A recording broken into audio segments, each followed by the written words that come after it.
I have nothing against truly seeker-friendly churches. Truly seeker-friendly churches. But what does seeker-friendly really mean? It started off as a sales technique. Okay, you remember that pastor who committed suicide. I can't get off of this because the media's portrayal of this, first of all, it's none of our darn business. It really isn't our darn business. Like so many things the fake news covers are none of our business. The media, the fake news, and this is why it's fake news, like that Jim Acosta badgering our lovely press secretary, offers to bake the press a pie. What a sweetheart. And they throw it in her face. Maybe they've gotten over the pie gate part 2. Anyway, Jim Acosta walked into that meeting with a preconceived agenda. I didn't want to do a video today, but it's just one of those things. It's like God's telling you gotta tell the people something. And anyway, so here we are. We're gonna make this really quick. Bring you some Christmas cheer amid the hubbub of your life and mine. But where were we? Oh, seeker-friendly churches. So this is another instance. This is a teachable moment in the progression or the regression of the technological show of fake church, fake news, as I've mentioned before, and the whole ethos of the way that Christianity looks on television. This is a still from the Bible series on History Channel. Well-meaning people, but of course, when they portrayed the biblical historical account of Sodom and Gomorrah, in which God destroyed 2 cities because they succumbed to the evil, one that God does hate more than many others, I'm fully convinced. God destroyed Sodom and Gomorrah because of sodomy, which is where we get the word sodomy. And it doesn't matter, heterosexual sodomy, homosexual sodomy, it's all bad. It's not good. And this is why we love the good Judge Roy Moore, because he's demonstrated commitment time and time again, just standing for the biblical virtues of right and wrong, that every other pastor is a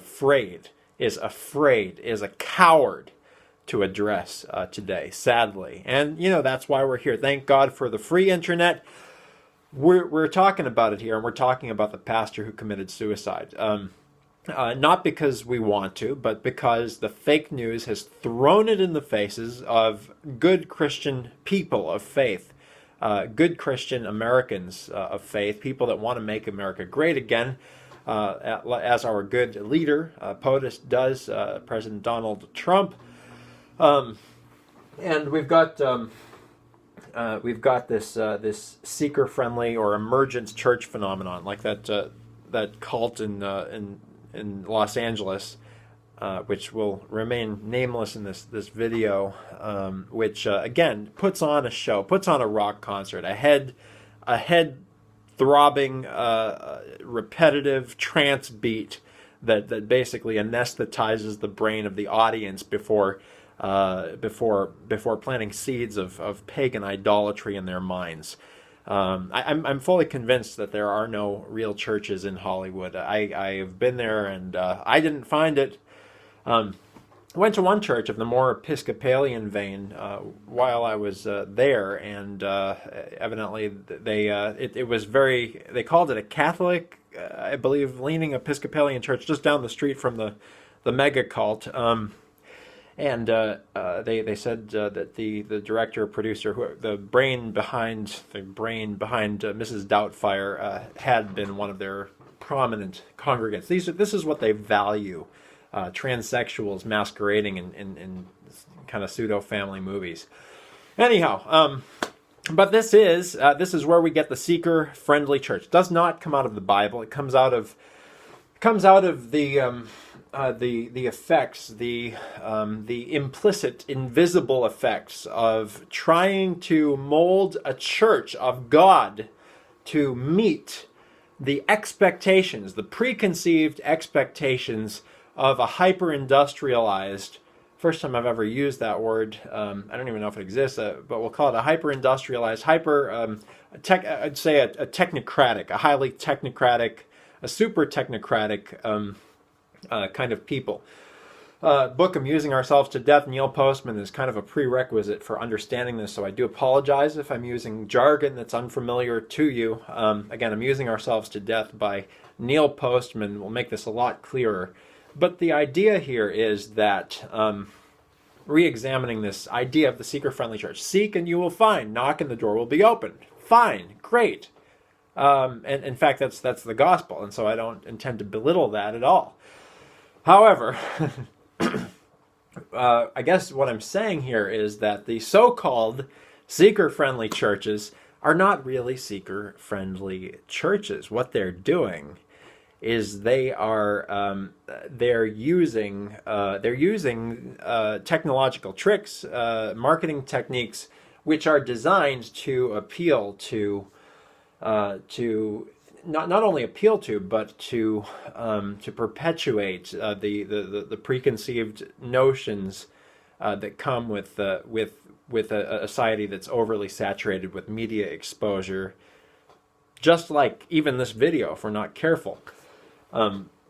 Excuse me, and so the seeker-friendly church, and again, I'm sorry if this is a little bit complicated. We do need to we're unpacking big issues in these videos, and so you need to stay with me just a little bit because this is it's a very loaded term, and one that I ultimately, if you need evidence of that, the phrase seeker-friendly, it's a euphemism, okay, because everybody knows that, and it was developed to explain away the uncomfortable feeling you get when you walk into a church like that trance-inducing kind of beat fetishism, as one comedian who grew up not too far away from me called it. I mean, first of all, beat fetishism is a mockery of art.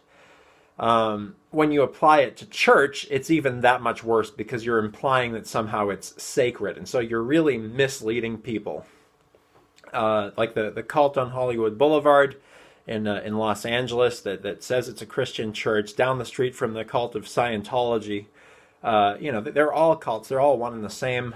They all mess with your mind, and they keep you in a prolonged state of spiritual lethargy, and that's not what God designed. That's not faith. That's let us entertain you and keep you in that state of entertainment. And not only that, they don't like real Christian people. They have like real Christian maturity, real Bible study.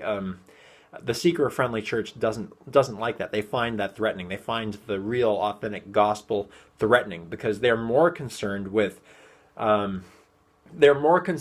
offending the seeker who has been inundated, who has drowned him or herself in television church, in television, or just in television period. And pop culture. They're more offended with offending. They're more offended at the thought of offending pop culture notions of morality than they are about offending God Himself, which is a roundabout way of saying in a straight and more biblical way, because we're all about straight here. We're all about straight here. That they're more concerned about pleasing man more than God. That's what seeker-friendly really means. And those who are truly seekers are going to are not going to be offended. If they're really seeking God, they're really seeking the gospel of Christ, and not a fancy show or female worship leaders. They call them worship leaders, and yet they say that they're not leading men in worship, or they're not exercising spiritual authority of men over worship. Even the Calvinist More conservative American Presbyterian kinds of churches, PCA, they'll have female worship leaders, and they'll say at the same time, oh, they're not really leading worship. Again, this is a little theological. I'm sorry if you're not familiar with the theological. I'm not sorry. I'm just saying this has a bit of a learning curve, because I'm not seeker friendly. Seeker friendly. I'm seeker friendly for real. I'm not seeker friendly. If you catch my drift, follow my lead there. If seeker friendly churches are not really seeker friendly, if they're not really seeker friendly, then what are they? Well, if the modern seeker-friendly modern worship experience, I have to refer you. I have to credit a very good pastor from Salem Bible Church in New Hampshire, Pastor Jim Delaney, because he delivered an excellent sermon one time in which he recounted the story of the Israelites worshiping the golden calf, and I wanted to call it a golden cow at one point, but it's a golden calf. It's another kind of secular thing. Anyhow, the Israelites worshiping the golden calf while Moses is away taking orders directly from God in the Ten Commandments. If you recall from the fake Hollywood account of the of the historical occasion, and excuse me, so sorry.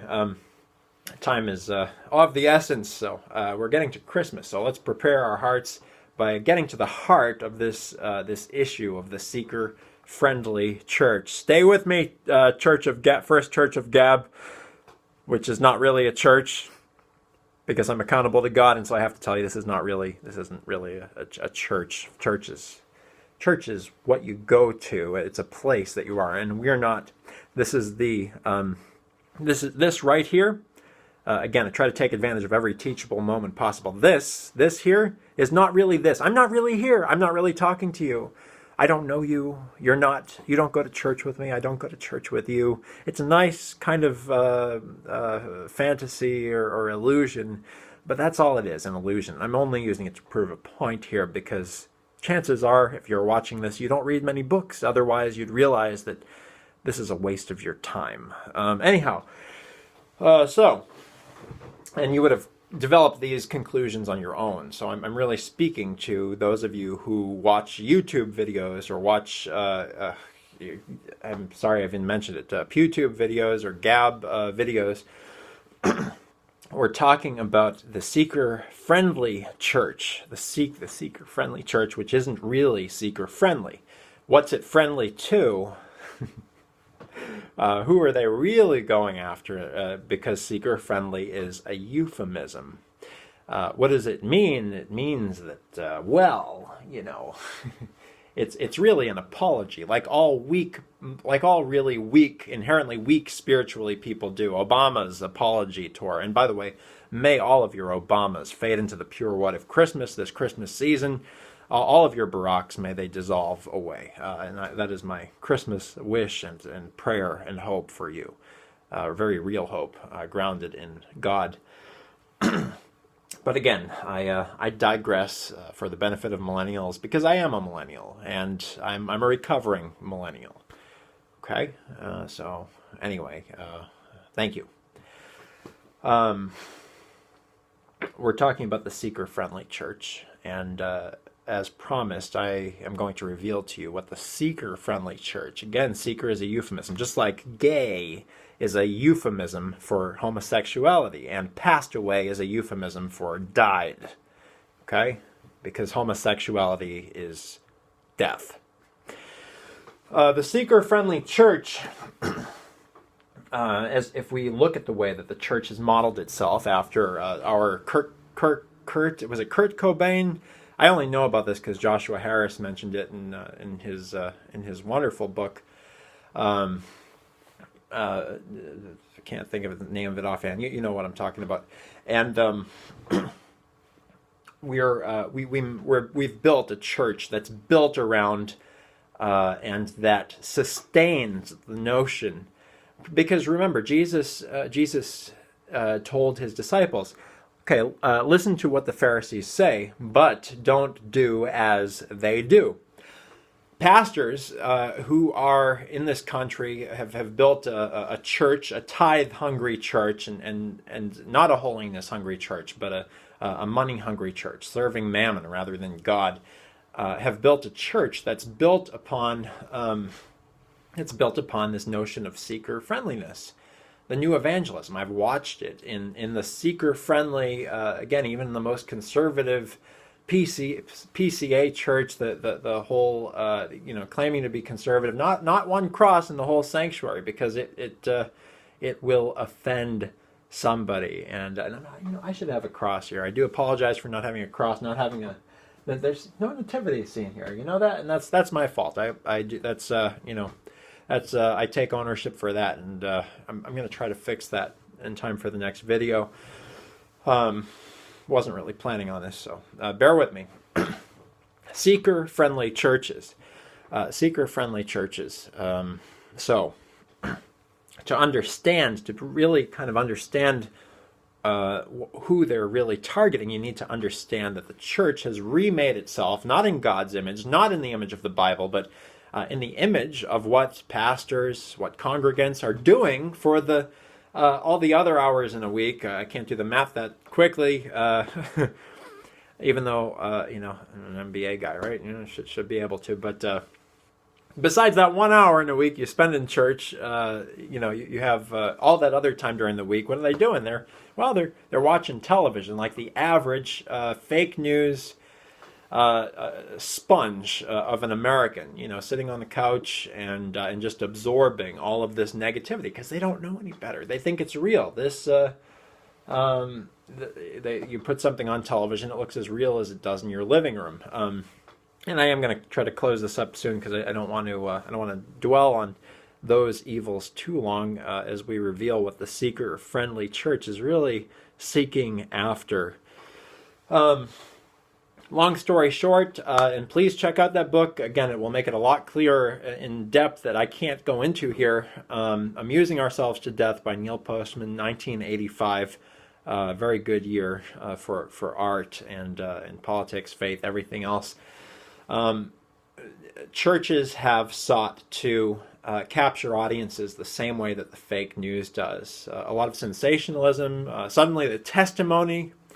And I'm not going to mention his name because he really wants more of God, and I know he does. But new people that come into I've seen this a number of times. This is a pattern I've discovered in my study, my formal and informal study of the church in America. The testimony of the believer has become more important than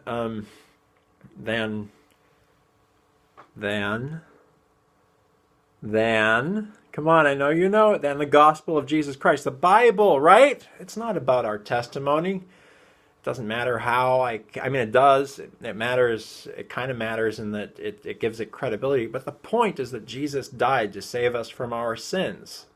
Not that I started this church and I was a really cool guy, and so I was able to captivate an audience, and that's the story of how I built this empire, this Crystal Cathedral. Nothing against the Crystal Cathedral. Or in the case of my friend, the pastor, I'm not going to mention his name, fell out. He said, tells all the new congregants, the first thing he tells them, spends a good hour or two on it, after giving them a story of how he fell off his chair while he was drunk and suffered a brain injury that the doctors said would never something or other, and he came back miraculously and credited God for the whole thing. Well, wonderful, but you're going to spend all that time. That's how you introduce people to your church. That's what they're going to remember. It's about a pastor who fell off the porch while getting stoned and inebriated with illegal drugs, and something to Jesus Christ. No, that's not the way you do it. And this is seeker-friendly. This is how the seeker-friendly church operates. In the case of that cult in Los Angeles, I'm an artist and release the artist within you. And I say that as one who produces art. who's the art really about? I mean, why are you really doing this? Are you letting the feelings lead you, or are you letting good, solid, biblical goodness, godliness lead what you're saying? Is the message coming from Peter Vidala here in this video? Is it coming from the device that we are interacting on right now? Because we're really not, and this is not really church. Support your local church by being there. Or is this coming from God? Is this message of God? Am I in the way? Is the technology in the way? And of course, my suggestion and my emphatic statement to you is, without fear of error, yes, the technology is getting in the way of the gospel already. It is. It's getting in the way of the gospel. Got to have the light show. Got to have the light show. Oh, it was so important. So many churches. Geez, we gotta have the. We gotta have the. Do we have? The concern isn't. Well, gee, is this an accurate message, or what effect are all these flashing lights going to have on the gospel of Jesus Christ? Its accuracy. No, we have to make sure. We have to make sure all the volunteers are in places. I swear to you, that cult in Los Angeles claiming to be Christian, first of all, they have a pagan core theology. You won't find it on its website. I've written about it on some of my LinkedIn pages. But they literally, just like a Bloody Billy Joel concert, they stick a whole bunch of young-looking people. They actually asked me, they said, Pete, can you sit up front? So that way on the cameras it looks like the place is full for the webcast. This is the cult in Los Angeles. I kid you not. True story. The cult in Los Angeles... the cult in Los Angeles, they said, look, we need, could you go sit up in the front, because we need good-looking, attractive people like you to make it look like this place is still, kind of what's going on here in Hollywood. I did, because I didn't really think about it too much, and I thought I'd oblige them, and But again, it's this whole, we need a production. We got to set up we got to make it's really not it's not a new sin in the church. The gospel blimp. It's the gospel blimp all over again. Classic Christian film. Highly recommend it. I can't recommend it enough. I respect that film because... Gosh, I respect that film because it's using a technological medium of the film to debunk the film, the art. Maybe even if they didn't realize that's what they were doing, using technology, just like I'm attempting to do now. And remember, this is not real. This is not real fellowship. I'm not your pastor. I'm not a pastor. I'm trying to. The number one goal that I have. Google said it. They didn't really mean it. I really mean it. My number one goal is to get you off of this device, because this device is hurting you. If I could show you the bite and the apple on this particular device I'm recording this on, I would. But isn't that the way Satan works? That when you're actually engaged, read operantly conditioned, as you are now, and that's why you're watching this video. I didn't bring you here. I mean, I didn't put you on this. Maybe God brought you to this particular video, but ideal situation, this wouldn't exist. And that's why we respect the Amish. They believe in it.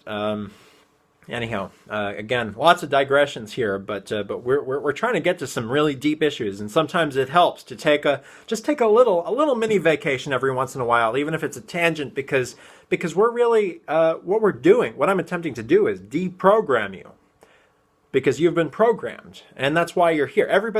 It's a cult of television that we've subscribed to as Americans. Donald Trump's a big part of it. He's like a cult leader.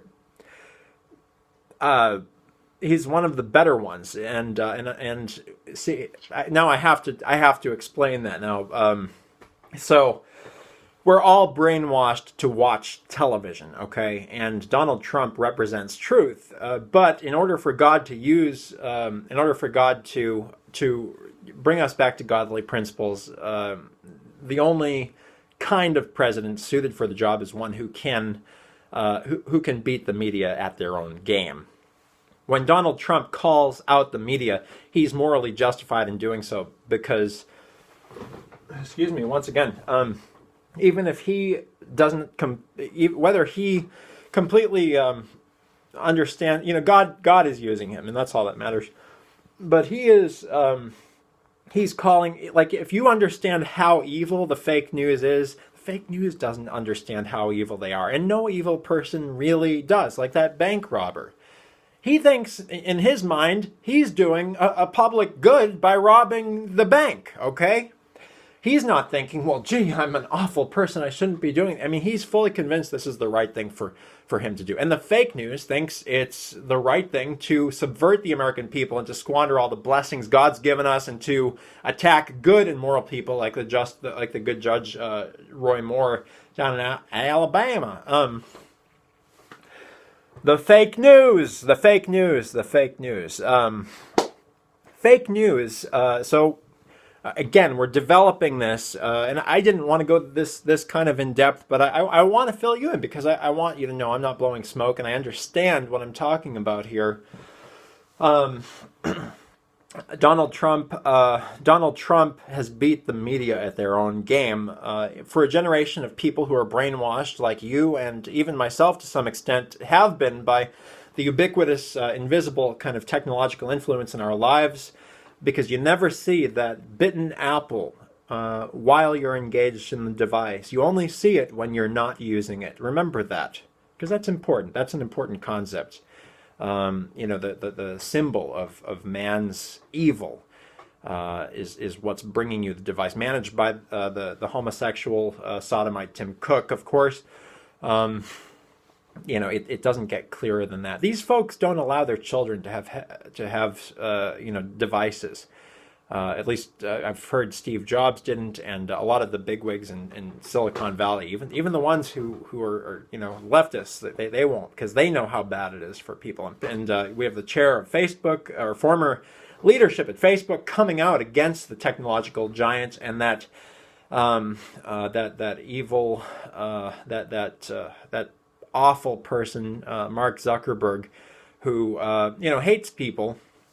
Think about it. The legacy of technology, this medium that we're not conversing on right now, it came into its own with the brainchild, the bad fruits of a bad apple who came out of this Boston wrong, where I'm coming to you from right now, the hub of the universe. Again, sorry about the preposition there. And he is, basically it came out of depraved and people-hating mind. People who love God love people. And Mark Zuckerberg doesn't love people. He doesn't love people. He loves... I don't know what he loved. I don't know if he loved himself, he wouldn't be doing this. So it's just like the bank robber. They don't know that they're doing the wrong thing, but he brought this curse upon America, whereby we confuse this with what you really want, which is real fellowship at a real local church, and technology deludes the mind in more ways than even I'm sure I know right now. And this is kind of the basis of knowledge. So Donald Trump, again, if he's not a cult leader any more than any of us who even.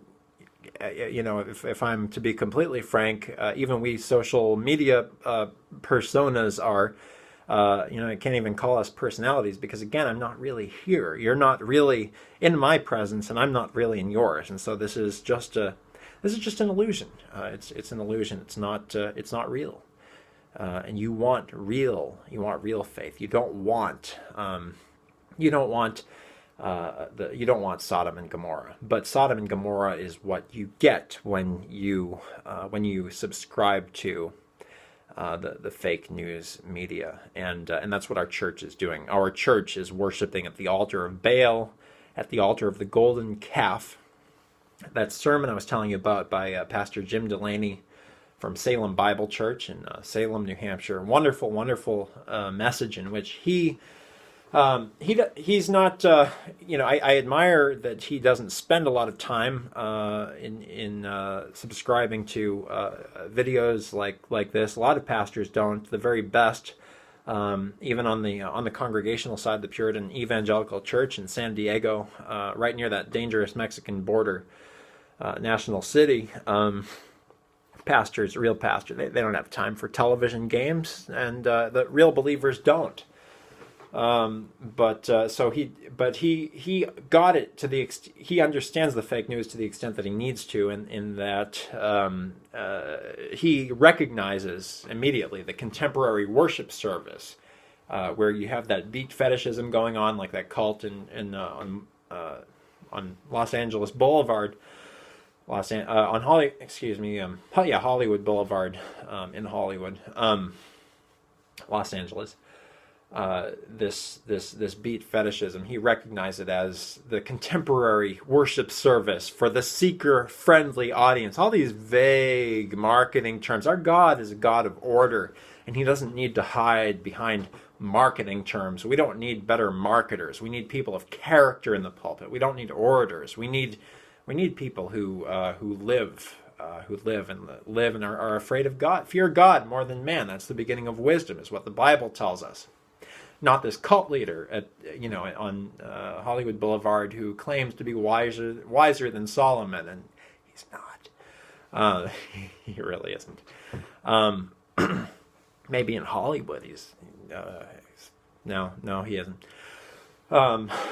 So the seeker-friendly church, what is it really? Well, we've already established that churches are following in the footsteps of technology, trying to recruit people with a rock song and I'm a friend. It's very true too, though. I'm not saying the lyrics aren't true, but again, it's not necessarily about what you're saying, but like the fake news, the way you say it. I am a friend of God. Hey, hallelujah! I am a friend of God. You know how it goes. And when we are, and honestly, I think it's kind of a cool song. It just doesn't. I don't know if it belongs in church because it has a numbing effect, and we don't need more of that. Like the NFL divas have had a spell up until recently, when they kind of revealed the reality of what they're really about. And I know I'm using the same word way too many times at the same time, but it just had this spell over the American people in which it's trance-inducing. God doesn't want mindless followers. He wants us to examine our ways and to make that right choice over and over again, every single second of every day, because as C.S. Lewis wrote and said, every decision we make is bringing us closer, one step closer to hell, one step closer to heaven every single day. And the fake news takes advantage of that. It's like casting crown songs. One of the kind of contempo Christian songs that I really do appreciate. Download it. I shouldn't say download it, but I think I posted a clip online. It's a slow fade when you give your heart away. Black and white turn to gray. And that's always been the lie of Satan. He never corrupts us in a day. It's always a very slow fade. And that's what the fake news does, making implications, slowly just removing God from every story. Anytime someone credits God for being saved from an accident, we'll just leave that part out. And they've done this a million times ever since 75 years ago when terrestrial broadcast came into its own in the United States, just putting us all under a kind of spell of commercialism whose true end is serving an advertised product for our salvation rather than our Savior and our Lord, whose birth we're about to celebrate at Christmas. So, what's the latest product, really? I mean, the hottest thing in the last 10 years has been technology. Technology sells very well on television because it's expensive. There's a lot of profit It's always been that way, really. The car, the American kind of idolatry of the car, really came into its own as a result of television advertising. Got to have the Chevrolet, the Cadillac, the Chevy for the illegals, and it's tainted. It's tainted the way we think about everything, even in church. So when we say seeker friendly, we're not really going after seekers. We're going after. Well, what's the iOS? What's the Macintosh legacy? What did they used to kind of call it when it first came out? It wasn't like the clunky Windows interfaces when you really had to know what you were doing with the computer. What do we say about the Macintosh GUI, graphic user interface, the Macintosh experience? It's compared to the DOS code where you have to kind of type in all this cryptic stuff to get where you want to go. The Macintosh was what? User friendly. It's user friendly. So you see where I'm going with this by now, I'm sure. The seeker friendly church. In the seeker friendly church, you worship a God, and you train others to worship a God in the way that it's basically predicated on the lie that you get people in the door by presenting Jesus as something that he's not. In the example of the pastor who tells all of his, and again, it's not just that one pastor. It's so many pastors, so many churches. Their Bible introduction class or their church introduction class, nothing to do with the Bible. All about how the church, they spend 99% of the time on how that particular leader established that church, what the history of that particular church is. Generally about the leader of the church. It's not bad to talk about what God's done, but the focus is most definitely on how smart the leader is and how entrepreneurial the leader was. And entrepreneurism is great. It's just, this is church, and there's something sacred about church. This is why we have churches versus for-profit companies. Non-profits really supposed to be church entities. Liberals have turned it into something else. You have, in church, God's he's not the star. I mean, I guess you could say the North Star, but God is so much more than that, of course. So it's not the seeker-friendly church, because if you're really seeking Christ, you're going to want to read that Bible, and you're going to want to read the words and read all the words, and the word is as Jesus is called by himself in the Bible. If you by God, but we'll say by God through the authors in the Bible, you're going to want to read that word. You're going to want to read that word, and you're not going to, because you bring people in with a rock concert, they're going to expect, even though you're not saying that the Christian life is about going to Christian rock concerts, yay, praising God, I'm a friend of God, great, but it really isn't, because you're training them. Do as you're told by the Pharisees, but don't do what they do. Don't follow in their footsteps. Because they make disciples that are twice as fit for hell than they themselves are, is what Jesus told us. And I'm paraphrasing. I trust that God will correct anything in your mind and mine if I'm misquoting in any way. Because we always want to be careful when we're referencing the Bible, as it is God's most holy word to us. So the seeker-friendly church is again taking a page out of technology, because Jesus doesn't say to be seeker-friendly. He says baptize in the name of the Father, the Son. Does he say baptize? Anyway, baptize all nations, make disciples of all nations, not make audiences of all nations. Make disciples of all nations, baptizing them in the name of the Father, the Son, the Holy Spirit, and make followers of Jesus Christ. Come, follow me. That's it. Just come, follow me. That's what Jesus says, and that's enough. That's enough. If you have to if you feel like you're kind of being in that kind of roundabout homosexual way, well, I will put on a little show for you. I am, and if you have to use all kind of theatrics, put the penny in the box, put the penny in the box. If you have to use all kind of theatrics, chances are, in fact, almost inevitably, you're doing something wrong as a leader. I mean, there's a time for rhetoric. There's a season for rhetoric. There's a season for technological rhetoric. And again, I express my constant regret that I have to come to you through this medium, on which I'm really not coming to you at all. I'm just this is a mockery. This is appropriation of human fellowship right now, and I can't emphasize that enough, because this is not real. I'm not really here. But you're so you and I are so dependent as a society in this industrialized society on this medium of communication, that if I'm trying to get you off of this, I'm trying to wean you from it. I'm trying to wean myself from it, and we're going to get off of it together. But the only way that we can, unfortunately, is by using this as kind of a jumping off point, and we want to get off of it as quickly as possible, because this is not real. This is not church.